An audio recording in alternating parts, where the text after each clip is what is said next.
Orasyon sa kapayapaan ng puso at kaluluwa. O Panginoon na bukal ng katahimikan at pag-ibig, pahupain mo ang unos sa aking damdamin. Linisin mo ang aking isipan at kaluluwa mula sa takot at bigat. At ipuspos mo ako ng kapayapaan na hindi kayang sirain ng sanlibutan. Amen. Bigkasin lamang maorasyon na sumusunod ng 3 beses at iihip mo sa isang basong tubig at inumin, o di kaya iihip mo sa iyong dibdib.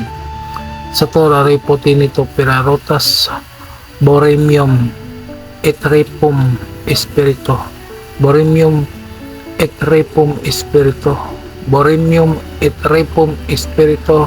Amen. Gawin ito araw-araw hanggang sa maging payapa na ang puso at kaluluwa mo. Maraming salamat sa mga tao na naniniwala at tumangkilik sa mga binahagi kong kaalaman.